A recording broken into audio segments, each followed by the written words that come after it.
वो दिन बीत जा रहे हैं, सिमरन करोगे कब? ये देश है पराया, घर कैसे चलोगे कब? दिन बीत जा रहे हैं, सिमरन करोगे कब? ये देश है पराया, घर कैसे चलोगे कब? समझाने के लिए अपने हरि की गुनाहें शरीफ क्या समझाया उन्होंने। कहते हैं ये देश पराया है, ये अपना देश नहीं। अपना देश सतलोक सचखंड नामी है, जिस देश से हम अपने सतपुरुष से वादा करके आए हैं। यहाँ काल की जेल में फंसे हैं, कब अपने घर चलोगे? ये देश पराया है, ये देश भी तुम्हारा नहीं। इसलिए संत कहते हैं, क्या कहते हैं कि दिन बीते जा रहे हैं, रात को सो जाते हैं, 12 घंटे बीत जाते हैं, दिन में काम पर चले जाते हैं, 12 घंटे बीत जाते हैं। इसी उधेड़ गुणों में ये 24 घंटे बर्बाद हो जाते हैं। इनमें से कितना आपने अभ्यास किया है, कितनी सेवा की है, कितनी साथ संगत में रहे हैं, ये अपने आप ही कैलकुलेशन कर लीजिए। सब कहते हैं कि पूरे 24 घंटे में ज्यादा भी ना कर तो 2.5 घंटे का भजन तो इकट्ठा करके रखना है, परमार्थ इकट्ठा करके रखना है। जहाँ पे पोथी पढ़ ली, चाहे शब्द कर लिया, चाहे सिमरन कर लिया, चाहे गुरु की चर्चा कर ली, किसी न किसी तरीके से आपको 2.5 घंटे का परमार्थ इकट्ठा होना चाहिए। अगर ये नहीं है तो कुछ भी नहीं होगा, बेकार में ही सारा टाइम गुजर जाएगा। इसलिए संत कहते हैं दिन बीते जा रहे हैं, सिमरन करोगे कब? सिमरन कहते हैं किसी चीज को बार बार याद करना, रिपीट करना। किस चीज के लिए भूले हुए हैं हम अपने घर को भूले हुए हैं, अपने उस देश के लिए भूले हुए, अपने मालिक के लिए भूले हुए हैं। उस सबको समझाने के लिए संत आते हैं। वो कहते हैं जागे मुसाफिर प्यारे सुबह मतना, हीरा सा जन्म प्यारे खूबे मतना। ये हीरा सा जन्म मिला है, आज जागने का टाइम मिला है। चाहे हिंदू हो, चाहे मुसलमान हो, चाहे सिख हो, चाहे ईसाई हो, चाहे गरीब हो, चाहे अमीर हो, जिसके पास ये मनुष्य जीवन है उसके लिए मालिक से मिलने का एक मौका मिल गया है। जिसने इस मनुष्य जीवन की कदर कर ली, संतों से नाम लेकर नाम का अभ्यास कर लिया, वो भाग्यशाली है, किस्मत वाला है। बाकी संत कहते हैं कि ये उम्र तो यूं ही घटती जा रही है, इसमें से थोड़ी श्वास निकाल कर तुम बंदगी करो, मालिक को याद करो। हाँ जी।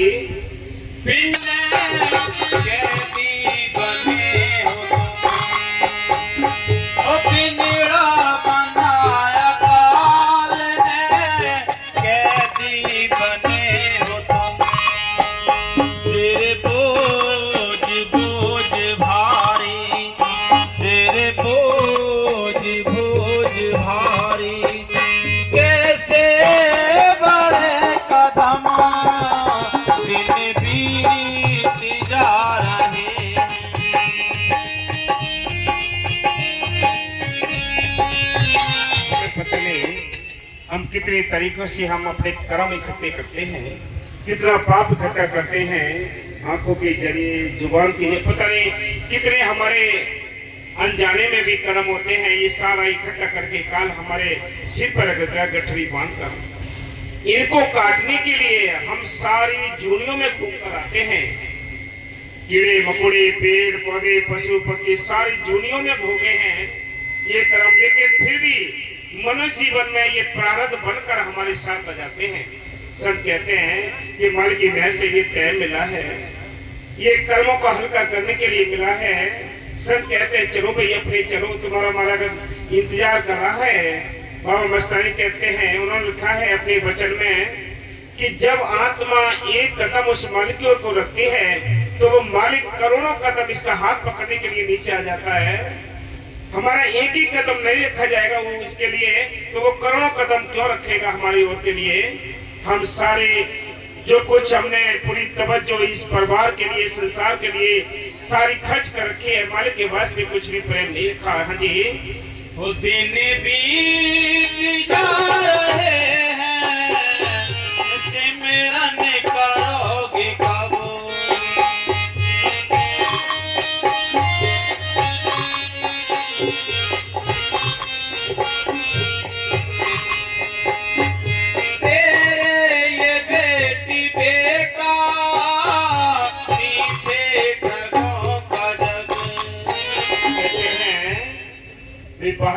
हैं उनसे हम कितनी चिंता करते हैं, कितनी सोच रखते हैं, कितने इंतजाम करते हैं अपनी सुरक्षा के लिए, कौन सी सुरक्षा के लिए इंतजाम करते हैं।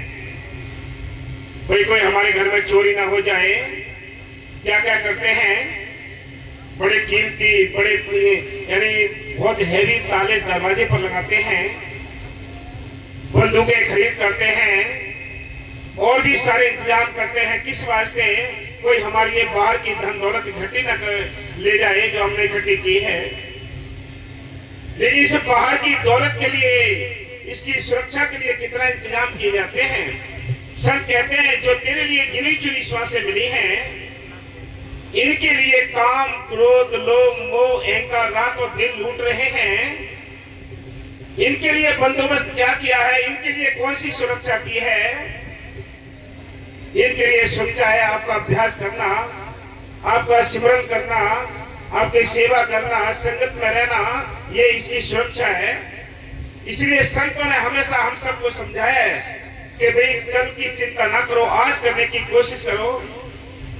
हम सबको मालिक की मेहर से बाबा फकीर साहब जी ने ऐसा विश्व रिकॉर्ड बना दिया कि हम सबको समझाने के लिए, सिखाने के लिए हम सब के बीच में बैठकर हमें समझाया कि भाई कैसे सिमरन होता है, कैसे जीव अपने घर जाएगा। संत कहते हैं ये मौका था, जिन्होंने मौके का फायदा उठाया वो भाग्यशाली थे। आज कैसे उथल पुथल है, आज वो चांस नहीं मिल पाएगा। हाँ जी, तेरे ठगों का जग है, इसमें मम्मी पापा बहन भाई मीठे मीठे बोल बोल के लूटते रहते हैं। कोई कहता है कोई सिमरन कर लो, कोई कहता है कि तुम सेवा करो। हम रात और दिन इनके ही काम करते रहते हैं, अपना काम नहीं किया है। अपना जो काम था वो सेवा सिमरन दर्शन सत्संग, ये अपना काम है। इसके बिना ये हीरा जन्म बर्बाद हो रहा है, हमारे अपने हाथों से ही ये जन्म बर्बाद हो जाएगा। ये चांस हमारे हाथ से निकल गया तो फिर 84 लाख फिर भोगनी पड़ेगी, जिसमें 30 लाख प्रकार के दरकत है, 27 लाख प्रकार के कीड़े मकोड़े हैं, 14 लाख प्रकार के पक्षी हैं, 9 लाख प्रकार के पानी के जीव हैं, 4 लाख में भूत प्रेत देवी देवता मनुष्य जीवन। कितना चक्कर काटना पड़ेगा, कितना चक्कर काट कर आए हैं तब ये मनुष्य जीवन मिला। और इसमें संत मिले, संतों की कदर ना की, अभ्यास नहीं किया तो आगे गधा घोड़े बनकर भी अभ्यास नहीं कर सकते, गधा घोड़े बनकर अभ्यास नहीं कर सकते। इसलिए संत कहते हैं कि मालिक की मेहर है, ये किस्मत है। ये देखिए मालिक की मेहर से एक आपको सुंदर जीवन मिला है और सुंदर संत मिले, नाम मिला, लेकिन कदर नहीं की, हाथों से हीरा लाल चला गया। हाँ जी, ये धोखा, ये जाल है, ये मीठा जाल है। मम्मी पापा बहन भाई कह के हमारा सारा टाइम गुजर जाता है, इसी में रात और दिन पल्लेदारी करते रहते हैं, अपने पल्ले में कुछ नहीं जोड़ा। बाबा मस्तानी जी एक बार चौबारे में बैठे, दरवाजे से एक प्रेमी जा रहा था, उससे पूछा कि भाई इसको बुला के लाओ। उससे पूछा कल आश्रम में सेवा थी, भाई क्यों नहीं आया कल? वो हाथ जोड़ कर बोला साईं जी मेरे अपने घर का बहुत काम था, मुझे टाइम ही नहीं मिला।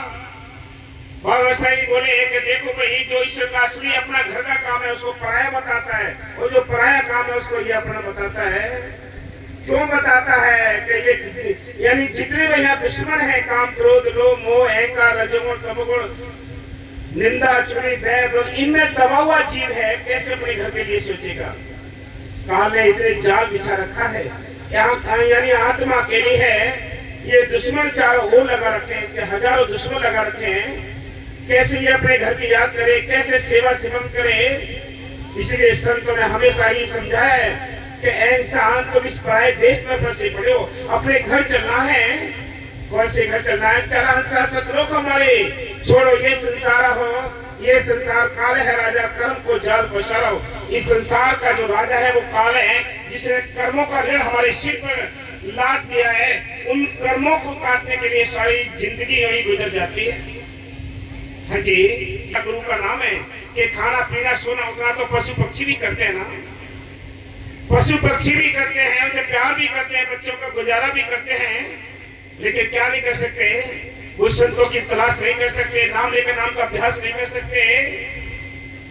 इसलिए संत कहते हैं कि भाई ये मौके का फायदा उठा लो, ये आपको हीरा जन्म मिला है। अंतर इतना ही है कि पशु पक्षी अपने काम करके यूं ही खा पी कर उम्र गुजार के चले जाते हैं। और ऐसे ही आपने बाल बच्चे पाले, उनका पूरा पालन पोषण अच्छी तरह किया, शादी ब्याह किए, पढ़ाई लिखाई की, सब कुछ किया और खा पी कर उम्र गुजार कर चले गए, तो हम में और पशुओं में कोई अंतर नहीं है। अंतर केवल इतना है कि हम इस मनुष्य जीवन में बैठे हैं, 10 घंटे हम परिवार के वास्ते टाइम देते हैं, बेटी बेटाओं के पालने के वास्ते टाइम देते हैं, इस शरीर को पालने के वास्ते टाइम देते हैं, लेकिन 2 घंटे उस मालिक के वास्ते टाइम दीजिए। 2 घंटे उस मालिक के वास्ते टाइम दीजिए जिसने तुम्हें यहाँ भेजा है, जिसने बड़े बेशकीमती पुर्जे लगाए हैं। जिन पुर्जों के लिए हम अपनी गलतियों से, अपने गुनाहों से इसको गलाते जा रहे हैं, खराब करते जा रहे हैं। दांत दिए इसलिए दिए मालिक ने कि भाई आप रोटी चबाकर खाएं। कैसी व्यवस्था की है भाई, ऊपर भीम डाला, नीचे भीम डाला, दांत फिट किए हैं। अगर मांस में ही दांत होते तो ऊपर नीचे ये दांत होते रहते, कोई भी चीज हम चबा कर नहीं खा सकते। इतना इंतजाम किया है, लेकिन ये इसलिए नहीं किया कि तू गुटखा खा, कुबेर खा, ये दारू पी या नशा कर या सुल्फा पी, इस वास्ते नहीं है, याद रखना। ये हीरा जन्म इस वास्ते नहीं मिला है, ये हीरा जन्म मिला हीरा से काम करने के लिए मिला है। संत कहते हैं, कवि साहब ने अपने शब्द में लिखा है कि मैंने तुझको हीरा जन्म ये मानुष जीव दिया, अगर तू इसको वृथा कमाए तो मैं क्या करूं। अन्य दूध फल मेवा मिष्ठान सब कुछ दिए, अगर तू इसको यानी मांस खाए तो मैं क्या करूं। आप जो मांस खाते हैं, एक टुकड़ा आप बाहर गिर जाता है, तुरंत उस पर कीड़े पड़ते हैं, सड़ान पैदा होती है, बीमारियां बनती हैं। इसी प्रकार आपके अंदर मांस जाएगा, कहीं इस बॉडी के अंदर कहीं वो मांस रुकेगा, वहां सड़ान पैदा होगी, बीपी हाई, ये डॉक्टरों की रिपोर्ट है, ये बनती है ज्यादातर, और बहुत सारी बीमारी बन जाती है। इसलिए संत कहते हैं खान पान भी अपना सुधार लो। जैसा खाओगे अन्न वैसा बनेगा मन, जैसे पियोगे पानी वैसी बनेगी वाणी। ये नहीं कहा कि हमें यही काम कर दिया कि हम ये मांस खाएं, दारू पिए, जन्म बर्बाद करें, पैसा आपके पास है, अच्छी बात है, पैसे का आप दुरुपयोग ना करें, उसको परमात्मा में लगाया जाता है तो घर गृहस्थी में लगाएं, बच्चों को पढ़ाई में लगाएं, बच्चों को अच्छी शिक्षा दिलाएं। इस वास्ते नहीं है कि दारू में, सुल्फे में या मांस खाने में ये सारा टाइम गुजार दिया, सारा बर्बाद कर दिया पैसा। ये हीरा जन्म मिला है। इसलिए संत कहते हैं, क्या कहते हैं कि भाई दारू एक ऐसी बीमारी है, कितना ही कोई समझाए नहीं मानता है। कहता है कि कल छोड़ दूंगा, कल छोड़ दूंगा, बच्चों की किस्म खाता है, छोड़ दूंगा, नहीं छूटती है, क्योंकि ये रंग बहुत कीमती है, ये रंग बड़े बहुत हैवी है, जो छूटते नहीं है। ये अपने आप को ये कहता है बहुत अच्छे, किसने देखा है अगला जन्म, आज ही खा लो पी लो मौज ले लो। ये मन कहता है, मन के मते न चालियो, मन है पक्का चोर, ले डूबे मझधार में छूटे हाथ से डोरे। ये मन के मते चलता रहता है, तो ये मन का काम है इस आत्मा को धीरे धीरे धीरे धीरे नरक में ले जाना। आप जैसे कर्म करेंगे वैसे आप फल भोगेंगे, कोई रोक नहीं सकता इसको। ये विधि का विधान, ये संविधान, यानी हमारा जो देश चलता है ये संविधान से चलता है। माने कि यहाँ भी एक संविधान है, उस संविधान से हमारा सारा ये जितना यानी सृष्टि का जो ताना बाना है वो चलता है। आप जो कार्य करते हैं, आप ये ना सोचें कि हम बचेंगे नहीं, कोई नहीं बच सकता, इनकी सजा काटनी ही पड़ती है।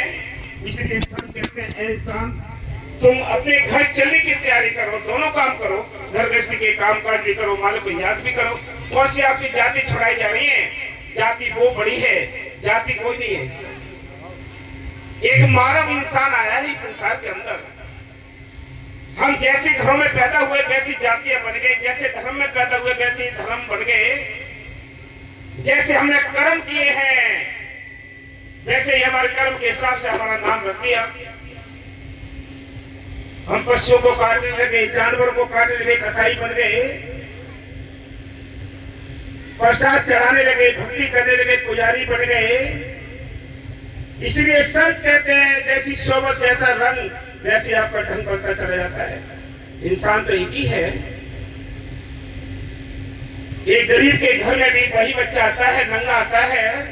एक अमीर के घर में भी वही बच्चा नंगा आता है। जैसे जैसे जगह उसका यानी पैदाइश होती है, जैसे घर में वो जाता है वैसे उसके हाल चाल बन जाते हैं, वैसी उसी जातियां बन जाती है, निशान बन जाते हैं। हमारे यहाँ से कोई निशान नहीं आया। बड़ा कौन है जिसके बड़े ऊंचे विचार हैं। आप ये नहीं कह सकते। एक रविदास जी संत हुए, बहुत बड़े संत हुए, उन्होंने क्या लिखा है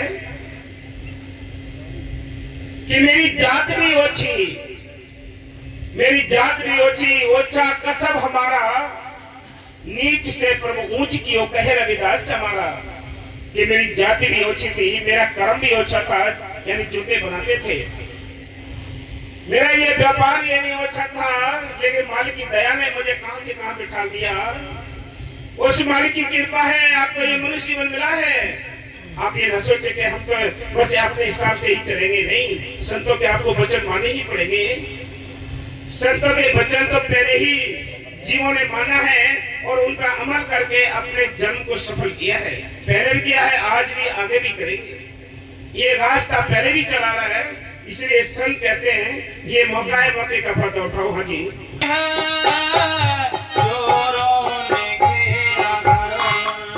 देखो ये बाहर के जो घर है, बिल्डिंग है, हवेली है, इनको भी चोर घेर लेते हैं। जहाँ ज्यादा चमक होती है चोर चारों ओर से लग जाते हैं, ईर्ष्या करने लग जाते हैं लोग, वो चोर लग गए। इसलिए संत कहते हैं ये 5 तत्व की आपको हवेली मिली है। इस हवेली की चारों ओर दुश्मन लगे पड़े हैं, काम, क्रोध, लोभ, महंकार। कोई चाहता है कि हम बुरे कर्म करें। ये दुश्मन हमारे सिर पे कब्जा किए हुए हैं। ये राजी राजी गुराजी हमसे जबरदस्ती उल्टे काम कराते हैं। कोई चाहता है कि बीड़ी पिए हम, अगर कोई समझाता है तो कहते हैं कि बीड़ी छोड़े, कैसे छूटती नहीं है। कोई टट्टी करते भी मतलब बीड़ी पीता है कि लेकिन आएगी नहीं, इसको कैसे मन है। ये कब्जा कर रखा है, ये मन ने कब्जा कर रखा है। बीड़ी दोनों उंगली के बीच में हमने दबा रखी है। बीड़ी दोनों उंगली के बीच में हमने दबा रखी है। दोनों उंगली अलग कर दीजिए, अपने आप बीड़ी नीचे गिर जाएगी। ये मन का धोखा है। मन कहता है कि हमसे छूटती नहीं है, क्योंकि उंगली में हमने दबा रखी है। ऐसे करते रहोगे कभी नहीं छूटेगी। दोनों उंगली अलग कर दीजिए, अपने आप छूट के नीचे गिर जाएगी।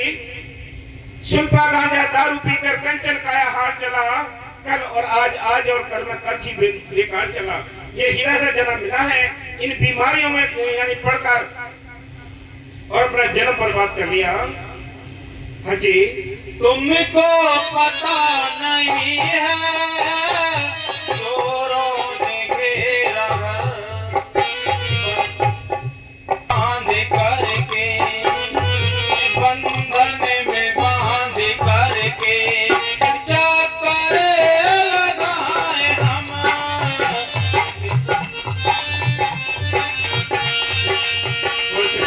बाबू मेरे साहब जी समझाया करते थे, बार बार समझाते थे मेरे साहब जी। क्या कहते हैं जीव आत्मा ऐसी बंधी पड़ी है जैसे पंचनड़ी सतनड़ी रस्सियों में जीव बंधा हो। ये बंधन बहुत प्राचीन हो चुके हैं, जुगों जुग से ये हम बंधनों में बंधे हुए हैं। कैसे आजाद हों? आजाद होने के लिए टाइम मिला था, मनुष्यवान संत मिले थे, हमने कदर नहीं की, नाम नहीं जपा, तो आजाद होंगे कैसे? कैद खाने में आए हैं, अंधेरे में आए हैं, अंधेरे में ही चले जाएंगे। हाँ जी।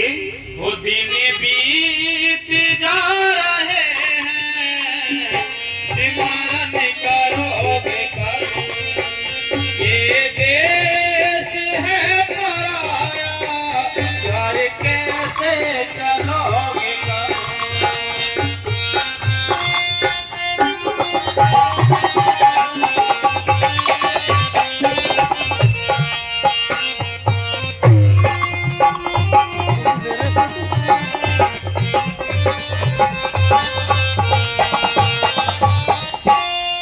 प्रीत करो गुरु नाम से, पाखंड करो खत्म।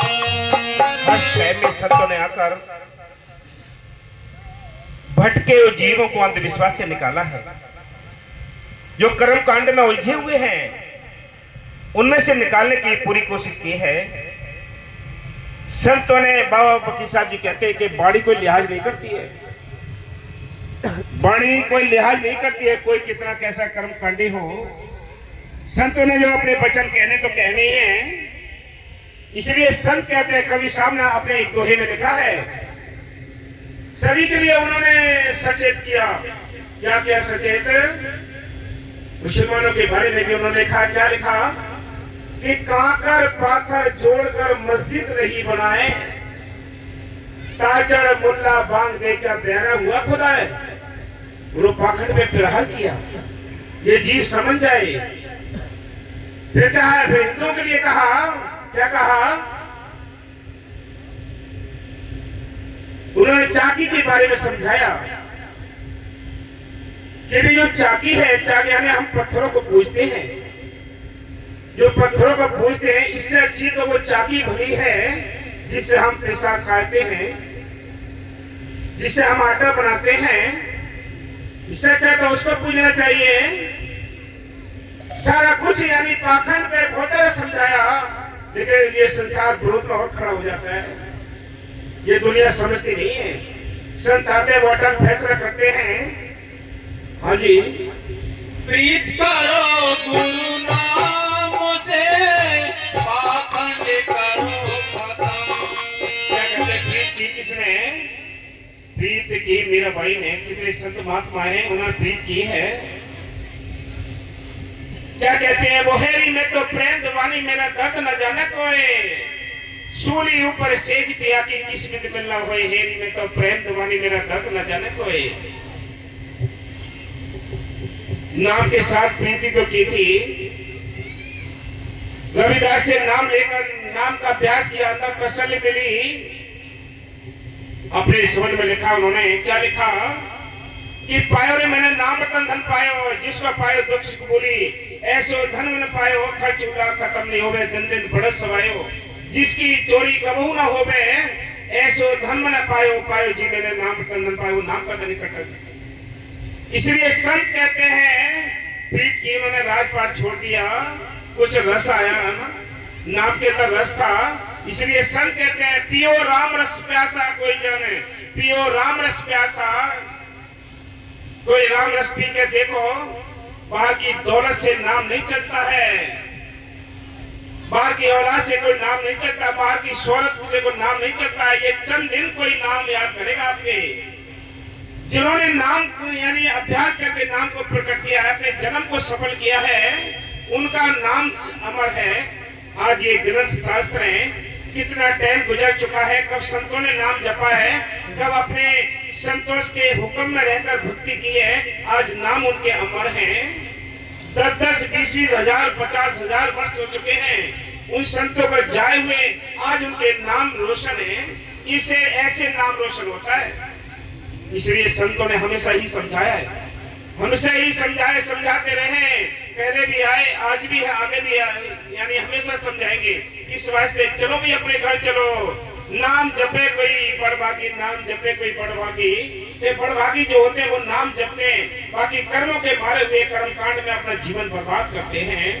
हाँ जी, कहे राधे श्याम सोचो, कहे राधे श्याम सोचो, हीरा मिला जन्म, दिल की पिता रही।